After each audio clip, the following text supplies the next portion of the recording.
Madame, Monsieur, bonsoir. Merci de votre fidélité. J'espère que vous avez passé un excellent dimanche. Il est tout juste 18h30 sur Loula, c'est l'heure du journal. Voici les principaux titres. Les travaux de la 5e session annuelle du Forum Crans-Montana tenu à Dakhla ont pris fin ce dimanche. Dans le cadre de ce prestigieux forum, une soixantaine de jeunes ont reçu les prix du forum. Une dizaine sont issus des provinces du sud du royaume.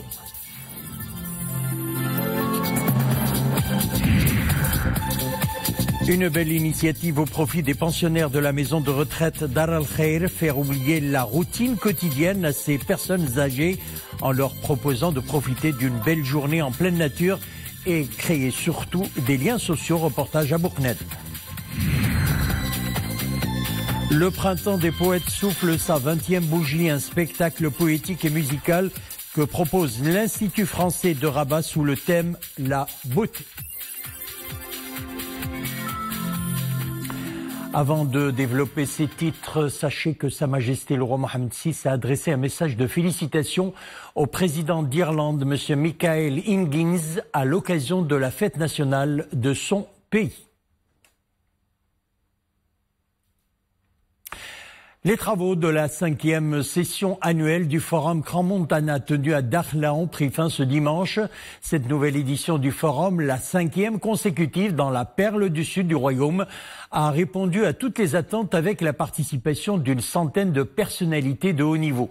Le thème choisi pour cette année, bâtir une Afrique puissante et moderne au service de la jeunesse. Un forum d'affaires a mis l'accent sur l'importance du secteur privé pour accompagner les stratégies publiques mises en place pour réaliser la complémentarité africaine. Iman Ablou, Abdel Fattah Zouine et Youssef Mziane. Un dialogue d'affaires pour la construction de nouvelles synergies intra-africaines. Ici, représentants du secteur privé et de gouvernements du Maroc et de pays de l'Afrique de l'Est tracent les voies de nouveaux partenariats dans une logique de complémentarité. L'intégration en Afrique et la jeunesse sont les défis majeurs du continent. Ce qui est clair aujourd'hui, c'est que le rôle du secteur privé dans tous les pays revêt une importance capitale pour l'accompagnement et la concrétisation d'un certain nombre de choix et d'orientations qui ne peuvent se réaliser sans l'implication du secteur privé. Dynamiser les relations d'affaires et les échanges commerciaux entre les entreprises, c'est l'objectif affiché de cette rencontre. Il s'agit de formuler des recommandations et des propositions d'actions concrètes d'incitation au co-investissement, que ce soit au Maroc ou en Afrique de l'Est. Mon pays, l'Éthiopie, s'est engagé dans un processus d'industrialisation. Ce genre de rencontre ne peut que profiter à nous tous pour nouer et développer des partenariats avec les pays du continent, avec le Maroc plus particulièrement. Le Maroc est un leader et un modèle inspirant pour les pays africains. Sans ressources naturelles, il a su développer une agriculture moderne et innovante. C'est une véritable révolution verte. Le Maroc investit également dans d'autres secteurs verts comme le tourisme et les services. Ces secteurs épousent parfaitement les exigences du développement durable. Ce sont les secteurs du futur. À ce jour, le PIB des 54 pays du continent totalise 2200 milliards de dollars. D'ici 2050, il va falloir le porter à 22 000 milliards de dollars pour répondre aux attentes des jeunes qui devront se chiffrer à plus d'1 milliard d'âmes d'ici une trentaine d'années. Et toujours dans le cadre de ce prestigieux forum, une soixantaine de jeunes Africains, dont une dizaine issus des provinces du sud du royaume du Maroc, ont reçu les prix du Forum Crans-Montana. Ils ont été sélectionnés pour leur réussite professionnelle exceptionnelle et leur expérience du leadership et du savoir-faire au sein d'entreprises, de gouvernements et d'organisations de la société civile. On retrouve depuis Dakhla nos envoyés spéciaux Abdel Fattah Zouine, Youssef Mziane et Iman Ablou. Du beau monde pour la clôture du 5e Forum Crans-Montana à Dakhla. Les premières dames de Guinée, de Gambie et l'ex-vice-champion du monde du rugby Abdeltaf Benazi partagent et appuient les espoirs de la jeunesse. Cela fait 10 ans maintenant que le think tank a lancé une belle initiative, la nomination chaque année des leaders du futur, les jeunes d'aujourd'hui. Madame Fatima Des sentiments de joie qui m'animent. C'est une distinction qui vient donc récompenser un travail acharné. Mon parcours n'a pas été du tout évident, pas été facile, mais aujourd'hui cette distinction vient en tout cas me conforter que je suis sur la bonne voie. J'ai un sentiment de fierté, un sentiment d'encouragement parce que nous sommes très actifs dans le milieu de la jeunesse au niveau continental, au niveau national. Nous menons beaucoup d'activités pour la promotion et l'autonomisation des jeunes. Nous sommes ravis d'accueillir la 5e édition du Forum Crans-Montana. Cela témoigne une fois de plus de l'ouverture du royaume sur l'ensemble du continent. Les talents du continent, mais aussi d'autres venus de loin, voire de très loin, du Brésil, du Bangladesh et même des îles Maurice. Ils sont le phare avancé d'une jeunesse déterminée à prendre son destin en main. Je me réjouis de ma nomination, jeune futur leader. J'ai l'intime conviction que notre effort est remarqué. Le plus important est d'atteindre des gens encore plus inspirants par leurs petites ou grandes réalisations au quotidien. Je suis ravie et honorée par ces marques d'encouragement. J'espère pouvoir inspirer les femmes de ma génération, des femmes actives dans différents secteurs comme celui des énergies renouvelables que le Maroc a réussi à développer. C'est pour moi une précieuse opportunité pour développer mon activité et même pour m'engager dans la promotion des valeurs de paix et d'échange partout où je vais. C'est véritablement une belle illustration de ce que c'est que la coopération Sud-Sud. Une belle promotion de nouveaux leaders engagés pour leur pays, pour leur continent. Des voix qui font déjà parler d'elles par leur mérite, leur esprit d'initiative et leur action dans divers domaines. Ces nouveaux jeunes leaders ont trouvé leur voie et leur vocation, des fiertés qui honorent un continent truffé de talents, créateurs de richesses et acteurs de changement.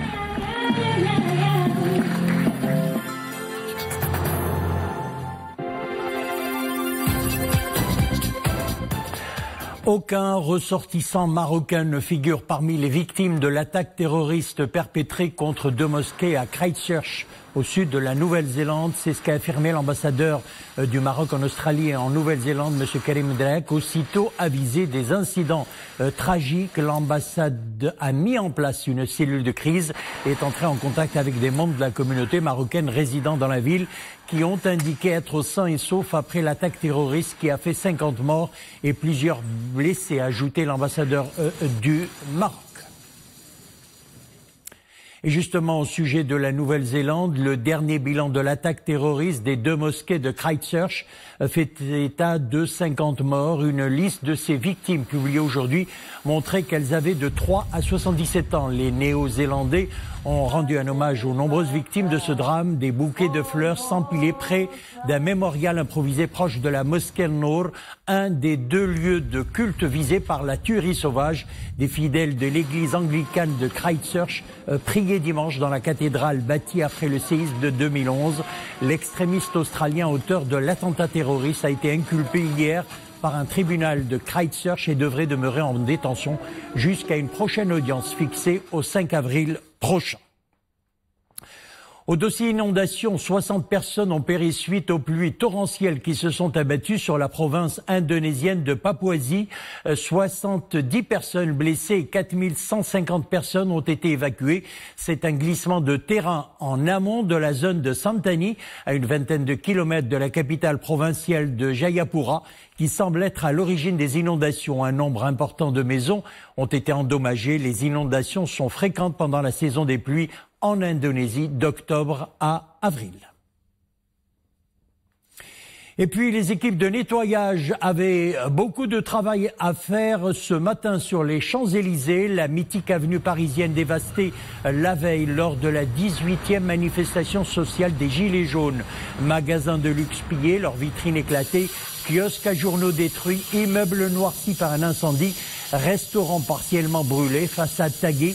Les dégâts s'annoncent considérables. Une nouvelle flambée de violence a marqué à Paris la 18e journée d'action des Gilets jaunes, hier en révolte contre la politique sociale et fiscale d'Emmanuel Macron depuis 4 mois. Selon le ministre français de l'Intérieur, quelques 1500 militants ultra-violents s'étaient infiltrés parmi les quelques 10 000 manifestants recensés à Paris.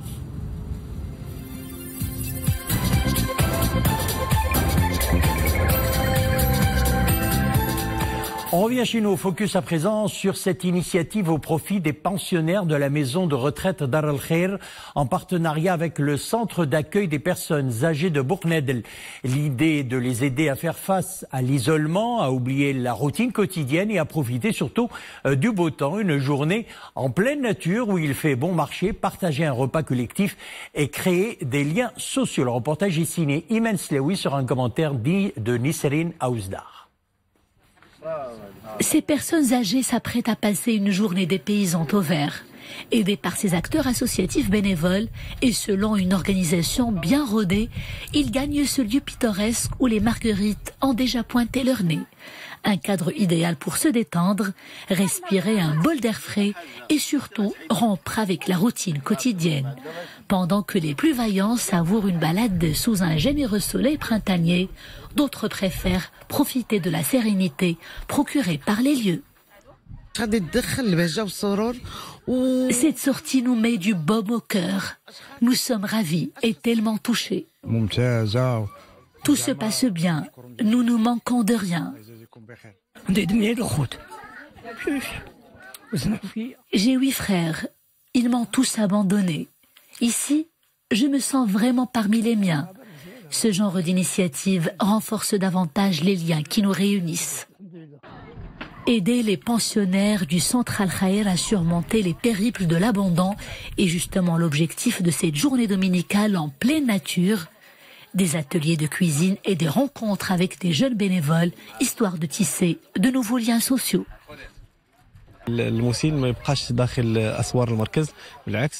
À travers cette sortie, nous voulons aider nos seniors à rompre avec la routine quotidienne. L'idée est également de les aider à faire face au grand vide laissé par les leurs. Ces personnes n'ont pas seulement besoin d'être nourries, logées et médicalement assistées. Elles ont surtout besoin d'être épanouies et de retrouver le sourire. Entraide, solidarité et convivialité sont les maîtres mots de cette évasion champêtre. Une initiative qui permet à ces personnes du 3e âge de retrouver la chaleur du foyer familial, une action à prendre pour exemple. Le printemps, c'est bientôt, et bien celui des poètes souffle sa 20e bougie, un spectacle poétique et musical que propose l'Institut français de Rabat sous le thème de la beauté des poèmes qui ont été lus en première partie du spectacle par l'acteur et comédien français Charles Gonzalez. Dominique Orlando. Si j'avais la force, mais la vérité est que je souffre, Georges, et que la force me manque.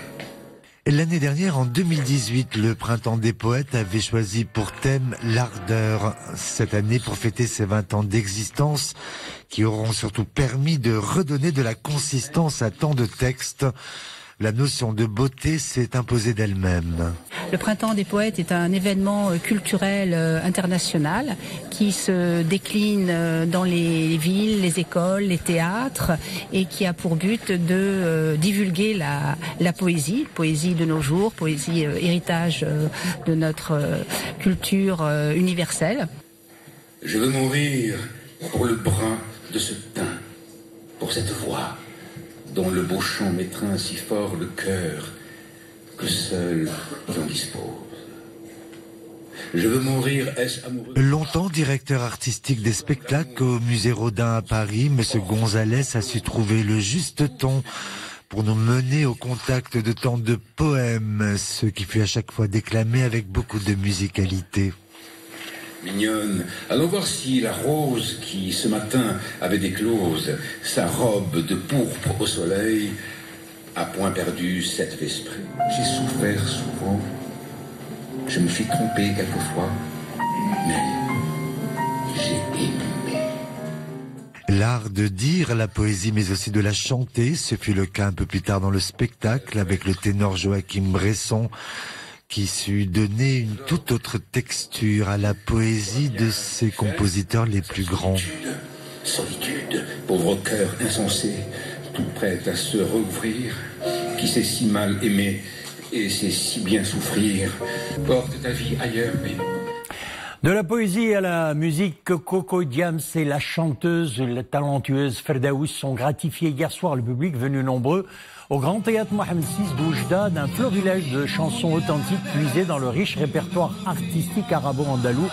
À travers ce show qui a tenu toutes ses promesses, l'assistance littéralement conquise et enchantée a vécu le temps de cette soirée grandiose de véritables moments de convivialité, de communion et de partage qu'ils ne sont pas prêts d'oublier. Je vous laisse apprécier.